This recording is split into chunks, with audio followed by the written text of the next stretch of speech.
Hey everyone, welcome back. It's Lucid, and I am joined once again by Maryland. Howdy, gamers. We've got a new turn here. Last episode, what happened? What's a quick summary? I think the biggest thing was lots of raid and counter between Pan and Pelagia. We didn't see significant fights from the other people in the coalition against Pelagia. And there was one very significant fight where Pelagia pulled some good tricks and wiped out one Pan Yeah. army. And it wasn't, there weren't a lot of troops in that Pan army, but the mages had, a fair number of gems of items on them. So it was definitely a painful punch.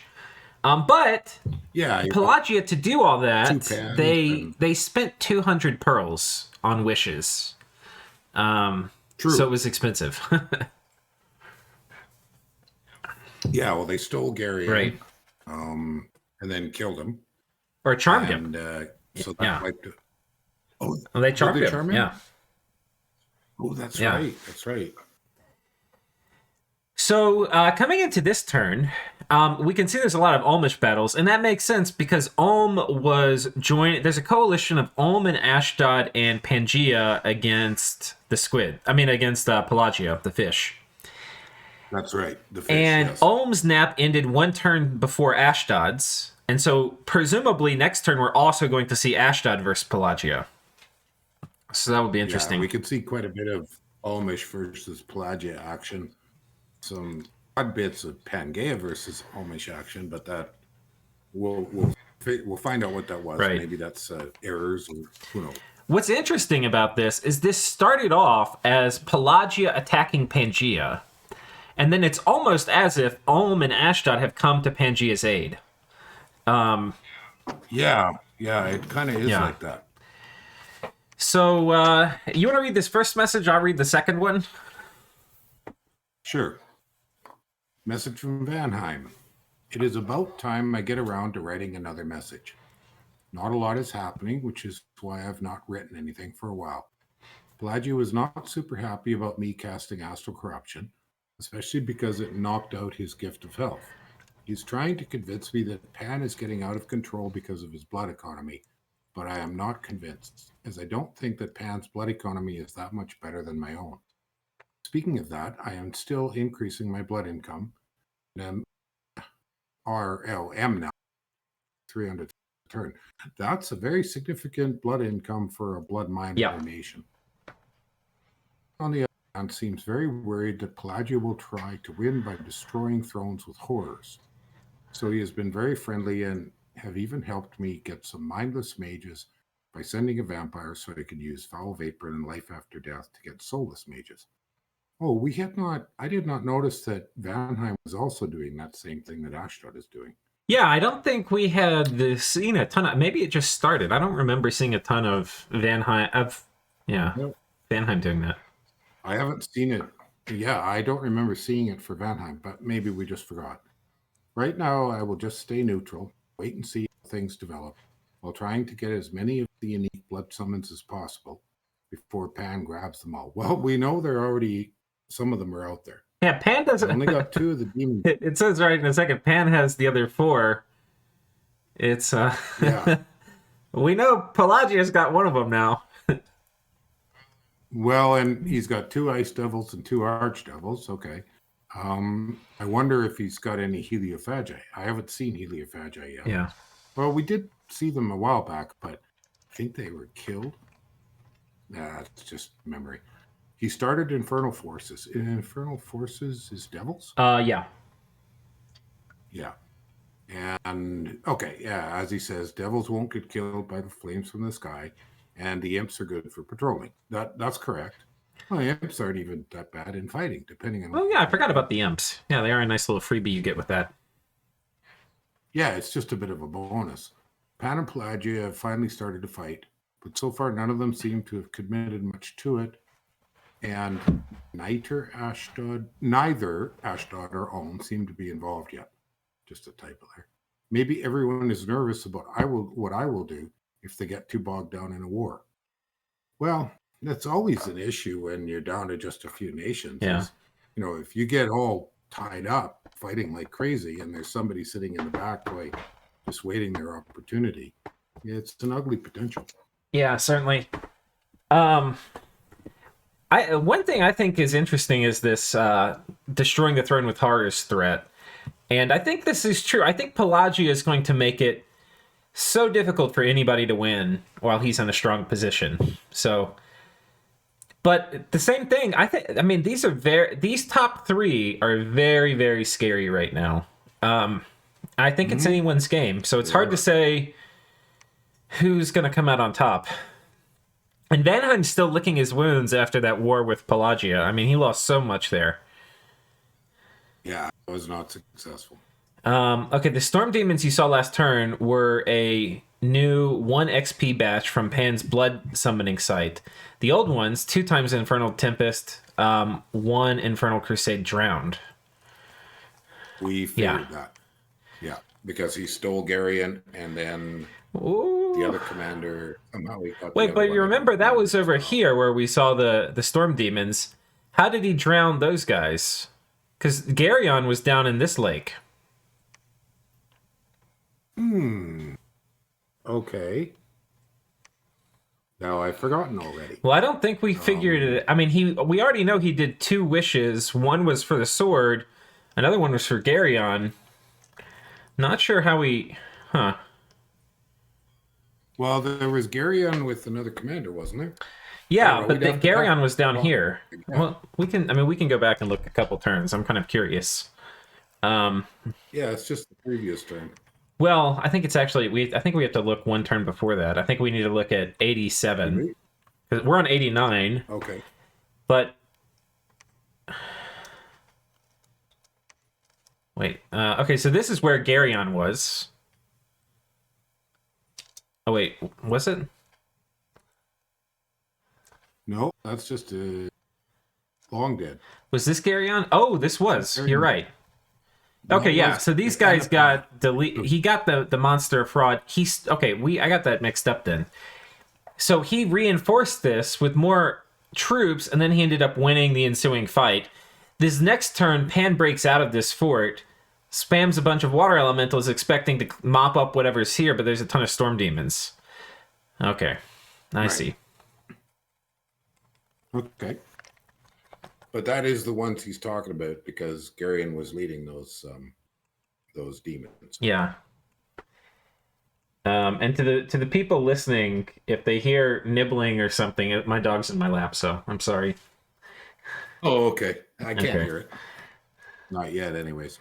But I see some audio showing up on my little audio meter when I'm not talking, so I'm a little concerned that there might be something. All right. Message from... Okay, we already did this. Yeah. Okay. So, bunch of horrors getting cast. Oh, no, this isn't horrors. This is Long Dead. Well, that's not a good trade. Ghost Riders. Oh, no, that's... I don't think that's a... Oh, yeah, that's a cast of Ghost Riders. But it didn't work. I think he won, but he didn't kill any of the mages. Oh, yeah. Oh, wait, that's only 1 cast. Okay, that's probably worth it. Yeah, that's only... Yeah, that's 6 times. Yeah, okay. For whatever reason, that's a lot of Long Dead Horsemen. I was thinking it was like 2 casts. Damn. Yeah, you do get a lot each cast. But the giveaway is always how many Wraith. Right, that's how right. you can count. Okay. So another one here, he kills a Sage. And then Werewolf attacks. Okay, so a little bit of... Call of the Winds and Call of the Wild, and they work. Yeah. Call of the Winds here doesn't exactly work, but he kills an add up to the Golden Order. That's probably with quite a bit of gear. No gear. No. Okay, so that guy was just a body ethereal. Yeah. Okay, so the Thug held up. The Thug held up. So not a bad trade, but not a great one. Because Call of the Winds is kind of expensive. That's 10 air, if I recall. It is. Yeah. So 10 air for a 200 gold mage is not a great deal. It's not horrible, but... Yeah. But it's not very reliable. Call of the Winds is not a... Okay, a single Ghost Riders. Just plowing through the main edge chaff. Oh, and some horrors. And this is Sai casting the horrors most likely, and it doesn't. This is 2 horror castings. Yeah. It's little horrors. The PD's routed, So but there's that was 1 horror fun. left. Oh, Oh, lightning bolt. and he didn't run. What a boss. Wow, that was close as hell. Oh, well, he's got a dragon Yeah. helm on. I mean, you couldn't have had that yeah. any closer, though. Oh my god. Mm-hmm. So That's it for the magic that's phase? it for the magic phase. And now we have Ulm entering the fray. Let's see what Ulm does. That's low commitment, just a little raid force. Yeah. Gains. Pelagia just... I think Pelagia is going to accept the first wave here, it looks like, of Ulmish raiding. Let's take a look down. Let's look at the... I don't want to go through these one at a time. Let's do them from here. Do you want to work through the Alnish ones? And then so go by location. So, okay, they're raiding here with pretty low commitment, standard Ulmish stuff. Yeah. Here they've got a shaman. But otherwise, very low commitment stuff. And unlike when Vanheim attacked, Pelagia had a lot of counter raiding stuff deployed. In this case, they're not really deploying much against Ulm. Like, they just... No, I don't see. Yeah. Well, there's three little pink crosses, so he did succeed. So like those where? That's the scout, just south, in the plains. Yeah. Okay, so no, he took those. Yeah, this So is that from was an Pangea. attack. I don't think... Oh. Okay, well, yeah, okay. Well, let's come down. We'll do the Pangea stuff in a second. To finish the Ulmish stuff, he moves a big army here on top of this fort. Oh, He's got a bunch of manticores, which is not something you see a ton of, but they're going to be pretty complicating because they have fear and, yeah, stacking and they fear fly, is yeah. always significant. As long as he doesn't send them in too early and they just get killed. Yeah, well, he's got enough of them, too. If you send 1 or 2 in, they're easy to get picked off. If he gets a lot of buffs on them, like, okay, he's got Army of Gold on them. They're just, it's hard to instantly gib, a 60 HP unit with 20 protection. Well, yeah, if you get Army of Gold Yeah. on them. And their morale is quite good, unlike some animals. Well, they're not really an animal, they're more a monster. Yeah. So they're 13, so that's not shabby. Yeah. They don't run away too easily. So it's starting to feel like, I mean, looking at this from Pelagia's perspective, they've been making great plays, but just the heat of the coalition, you can feel it starting to dial up here with like, are they going to have enough resources to hold all this? And going back to that thing that Arco had said a while ago, which is that land is for resource extraction, right? And they're looking like they're going to make it painful enough or expensive enough where this land isn't going to give him the resources that he was getting from it. Like they're not going to be profitable. A lot of things in there. Yeah. And I noticed that Ulm took 1 water province. Looks like just fish. Oh, how about that? What a slap to Pelagia. Yeah. It's a pretty cheap way to go about it. Yeah. That's quite a lot of fishmen. So he did some earth melt to support them. Yeah. I don't know if this guy had... You'd think he'd give him like a thistle mace, maybe do mass protection, but... Maybe in the future, but low cost attack. Yeah. But if Pelagia decides this isn't worth holding, and Pelagia would, I'm sure, rather give up land to Ulm than give it up to Pangea. Because they're obviously much more worried about Pangea than Ulm as a threat. So I think if you have the resource extraction mindset for land, you still don't want to give land to Pangea because you're worried about them running away with the game. But if it's so, you might even fight Pangea even if it's not profitable. But you don't want to fight Ulm, I don't think, if it's not profitable. But we'll see. I think he's just he's seeing what's going to happen, and then he's going to deploy. But you might have wanted to, allow the first wave. At least with Alm, he knows they're not going to be penetrating too deeply. That's true. Being fairly slow. And he might just want to sort of see what sort of raid squads Alm is sending to be able to plan counters. Because it's nice to be able to plan the right kind of counter based on the types of raid squads you're seeing. None of these are going to be hard to block unless beefs them up in round 2. Yeah, let's take a look at these, see if Alm's doing anything special. I mean, it looks like a normal composition, but maybe he has items on some of these guys or something. Okay, so he's got a gem. So I'm guessing the gem is for an earth elemental. One elemental, Legions of Steel. Okay, there it goes. Yeah. Bummer. His Legions of Steel. Yeah, as it does.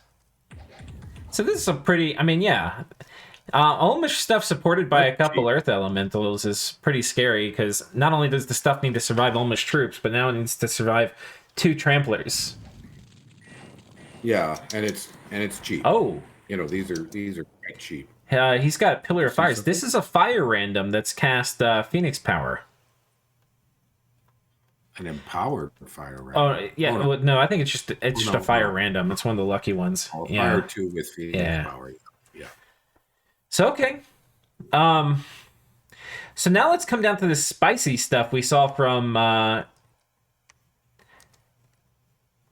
Okay. One of the centaur thugs. This is the one you were commenting on last episode being very expensive. But as you said, you think that some of that gear might have just been kind of freebies. Oh, dude, did you see this? Interrupted. Frozen Heart. Frozen Heart. From all the way back there. It's that Farcaster bless, man. Didn't see it. Yeah. Look at that. Just that sniping the shit out of him. I mean, look at that. Good place to put a... oh, wow. No contest. So 2 Frozen Hearts. No contest. Wow. What a cheap way to wipe out a... what a cheap way to wipe out a single Frozen Heart caster and a shroud. That's what I love about this game, is that people get all fired up about thugs and all this, that, and the other. And it's like, with the appropriate... this is an expensive thug. This is 40 gems of gear, right? Versus a 5 gem mage. This is just a normal mage with 5 gems. Was a little cold resist, a single 5 gem ring. And he would have been okay. But... Well, that's the vicious cycle of thugging, where you're like, oh, I'm going to have a cheap thug. It's a cheap chassis. We're going to put a little bit of gear on it. It's going to be able to thug. And then you're like, well, this could kill it. And you're like, okay, well, we'll put a 5 gem item on for that. And then you're like, well, this could kill it. I know. And you're like, okay, we'll put a 5 gem item. And by the time you're done, you have a 30 gem thug now. And you're like, well, it's not going to die to anything random. And then you're like, yeah, but it'll die to this other thing that's now expensive. And you're like, well, fuck. It's a classic. It's move and counter move all the time. Yeah. So okay. So the one that succeeded for Pan was the Fiends of Darkness. That's quite a lot of Fiends of Darkness. Yeah. And he gifted reasoned one of them to lead them. Wow, he did. Yeah. But these are so much better if you don't have Heliophagy, then it's very, very hard to get stealthy flying undead commanders. Yeah. I've done Gift of Reason on Fiends of Darkness for this very purpose. But it's a lot preferable if you've got one of the Heliophagy with Death Magic and then a Skull Staff, and you can toss out Darkness. Because that makes these guys so much more dangerous. Yeah, he's done the Ravenous Swarm here with this dude. This guy's done Power of the Spheres, and Ravenous Swarm is a Nature 3 1-gem spell. So you can technically cast it as a Nature 2. And that's what this guy's done. He's passed himself out. Now that's going to target undead. It's not going to target demons. Yeah. Yeah, that's right. And I think these elephants are part of the PD. So he took advantage of a pretty nice PD dump here. Yeah, you can see right here. This Yeah. is the Ravenous Swarm graphic, and I see it. Yeah. it's targeting But it's random got units, nothing because to. once all the undead are gone, it will just target random stuff. And in this case, it's targeting his Right. own stuff.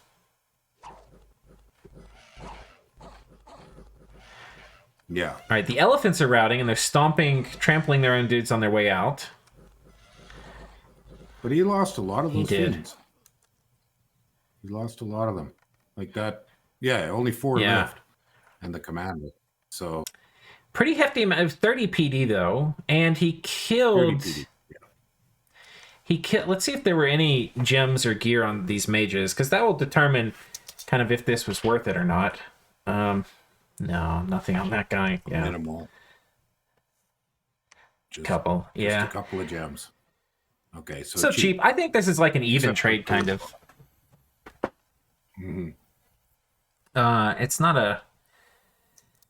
Depends a lot on if Pan has infernal. Which one is it? I'm sure he does. I'm sure he does. I'm sure that Forces of Darkness. So then they're not so bad. Forces of Darkness. Yeah. That's it. Because without that, they take so long. I'm sure he's got him, because he's been slamming storm demons and stuff out, and demon knights and stuff. They're coming out by the batch. So, but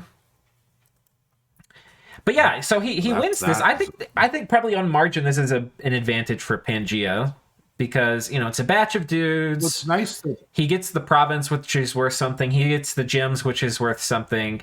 He kills a few mages, and then 30 PD is not cheap. That's, I don't know, I want to say like $2 or $3, probably $300 or something. I don't know. Well, it's more than that. I can run it here quick. I've gotten pretty used to running that calc. Do you know what it's called? If you want to look it up, it's called the triangle number. It's called the triangle number. So you would want and you can find a calculator for it online. It's called the nth triangle number. Well, I just have it memorized. So it's 435. Oh, wow. Yeah. So it's pretty close to the square. It's just slightly less than the square of the PD. Divided by 2. Oh, okay. Yeah, it's the final number times... It's 30 times 29 divided by 2. Huh. Is the formula. How about that? So it's a very simple formula. It just takes a second on the calculator. Cool. So this was There's a name for that steerage, too. Pelagia pinging this. Let's see what Pan's got here. Is a counter raiding squad. Pandemoniacs, some slaves. Light gearing or heavy gearing? I think this light gearing. I think this is enough stuff. Mm-hmm. This is like the lines Pan is trying to walk. He doesn't want to doomstack. Like he's probably... I don't think we can see it. There must be a ton of domes here. But he doesn't want to doomstack because of flames from the sky. But he also has to be careful how much he exposes to the long dead horsemen, which Pelagia has proven he can send an arbitrarily large amount of. Yeah. And so you need pretty darn big armies to hold up to that. I mean, what we're looking at in the province you showed, the Pandemoniacs, is he's hunting right on the border. Oh, yeah, so that's what that is. Gives him yeah, so he's hunting on the border. So he's doing a double whammy. He's hunting and providing a fairly solid defense. Yeah, it could be. I wonder if Life for Life is a good counter to the Horsemen, because I'm imagining these guys have more HP, 33 versus 5. Yeah, so it should one-hit kill them. So as long as you have enough Life for Life's cast, as you have Wraith Lords. Well, are the Wraith Lords mindless? I'm pretty sure they're not. Whereas the Long Dead Horsemen are, so... Well, Life for Life will target anything except things that are inanimate, and these are not inanimate. So I realized that. I was just thinking the classic, when you want to kill a big... Oh, it's like Soul Slay or something? Big blob of Long Dead. Yeah, Soul Slay the commander. Well, that could work too if Pan wasn't if Pan was an Astral Nation or something, but... Mm-hmm. Well, he's got a lot of Astral Magi around, but I'm sure they're sprinkled fairly thinly. So look at this though. Pan's actually all this magic phase rating we saw has cut like a pretty big path through here. And then the nice part about all this is he's able to trace income for this whole thing. So all this stuff, he's got 200 income from this, he's got 20 from this, 80 from this, 16. I mean, this is a fair amount of income he's gained and denied from Pangea. Yeah, and the gems. And the gems. So, yeah, he's probably just about, well, some of those are expensive. Call of the Wild is 15. And Call of Winds is 10. Yeah. So, although he could be doing Call of the Wild with the artifact. Yeah. The Soulstone or whatever it is. Yeah, that's a very cost-effective artifact. It's one of the ones I consider top tier, worth chasing no matter what, because it's always useful. Yeah, you can always find stuff to do with it. So it's, well, if nothing else, summon werewolves at home, use the wolves to patrol, lightly thug up the werewolves, and when you don't have somebody to attack with it, so you could cast it every turn. For sure. It's one of my favorite artifacts, just because it's always useful. You know, so many other artifacts are niche. You know, they're useful for certain purposes, but they don't have a general purpose use. Well, that's quite the army. Yeah, I'm looking at this again because I'm thinking one of the things we were talking about a while ago is, you know, he needs to mix up his troops so it's not all the Olmish stuff, and he's really done that. He's got the corpse constructs, which it looks like he's been getting with Bone Tribe dudes who can summon them. These are air death. Because he's got 2 large air magi, so I'm thinking he's going to do warriors, battle wide, lightning resist, and maybe. He's got mechanical men here. So. Well, I mentioned quite a long time ago that mechanical men I thought were one of his very cost-effective ways to supplement because their many resists are quite useful. Yeah, I think this is going to be a hard army to cheese. You know, they're mechanical men don't kill well, but they're hard to kill. Yeah, the only thing I don't know is I don't know what Arco has in this fort. I'm kind of inclined to go back and look even, but yeah, go ahead. Let's go take a peek. I'm good with that. I'm kind of curious. Yeah, just pop back. And you have so many turns. I know. It stresses me out when my list gets long like that. Well, I tuck them into subdirectories so that they disappear for a while. And I mentioned to you the thing about it, like if you leave a space in the name, then yeah. That's a good thing. Yeah, it's a handy trick. Just put a space in the name, and then they don't show up in Dominion. Right. Okay. Okay. So yeah, a Circle Master. He's got a bunch of Bone Fiends. Are those mercs? No. Go Father. It's the only merc. He actually, I think he must have twice born this Circle Master. I think this was a merc, and he's been spamming out Bone Fiends with him. Oh, okay. But this is not going to be a free fight for Ulm. Arco has enough chaff here where, with doing fancy Arco things and a bunch of mage support, I could totally see him winning the fight. I have to think. I don't know exactly what Arco's plan would be, but my guess would be.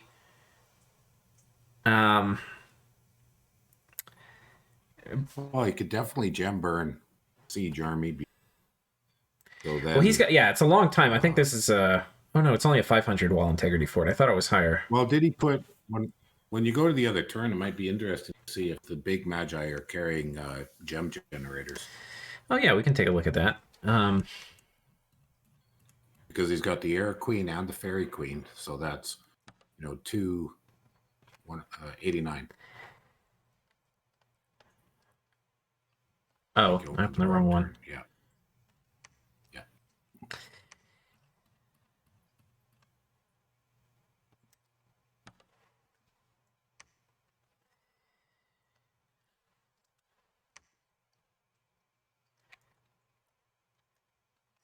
They don't. Gate Cleaver. Oh, they don't. Okay. There's a fair amount of strength on these guys. Yeah, siege strength of 8. Has he cracked the fort? Oh, he's cracked the fort. So there's going to be a fight. Yeah. Good number of shaman, a couple of gnomes, some bone readers. Yeah. I don't remember what the class of bone readers The are. only thing I'm looking at here is that there's not a ton of damage potential in this. Like, it's medium to high quality troops with buffs. Yeah. I'm imagining Arco's going to have like a storm staff, so nothing's going to fly in, and he's going to clog up the gate and try to out evocate Ulm. That's my guess. Right. Yeah, because Wrathful Skies is kind of going to be obvious, I would think. Yeah. Fogworth, Wrathful Skies. Yeah, Ulm could do Wrathful Skies here. It's something you kind of don't want to do because you'll, blast your own troops. But he's got a lot of troops that are going to be, like the Mana Cores are going to be pretty resistant. The Mechanical Men are immune. The Corpse Constructs are immune. He could, that's another play he could make. He could just leave everything which would die to Wrathful Skies on the outside, or most of it on the outside, and just storm with the stuff that has shock resistance and throw up Wrathful Skies. Could do that. The other thing is 4 shaman is enough. He could do a mass regeneration. Yeah. Good. Oh, so you're saying he could... he could maybe do Will of Fates and Mass Regen and throw up Wrathful Skies himself, and that's one way to get past Pelagia stuff, but... Or he has more guys he's planning to move in, and then he'll wait a turn before he storms. Yeah, this army does not... This is not a schleppy army, but it doesn't inspire me with confidence, given that it's attacking Arco. I feel like Arco's going to look at this, and he's going to come up with a plan for how to defeat it. Yeah, I don't think it's big enough right now to storm that fort. The other thing that's important, too, is Arco's going to be hitting it probably with... Actually, I don't know if it flames from the sky this. He might. It's going to kill most of the smiths. It'll kill the shamans. Yeah, it's vulnerable. It won't kill the important mages, most likely. No. But... And it won't touch it won't do anything much to the Mana Cores or the Mechanical. Yeah, or the bears. But and the Corpse Constructs, they don't heal, but they have a lot of HP, so they'll survive a couple rounds. It's tricky. It's tricky. I mean, let's face it. That's one of the pains right now of anybody trying to see. Yeah. Is there's going to be flames from the sky or murdering winter, either one, depending on the scale. Yeah. That's a hot province, so... All right, well, for you and I, if we want to, we can go ahead and see how it turns out. For everybody else, you'll have to wait a few days. Absolutely. All right, thanks for joining me, Mayor. You're welcome. All right, see y'all next time. We've covered everything? Yeah, I think so. I guess we have. Yeah, all right, good. See ya.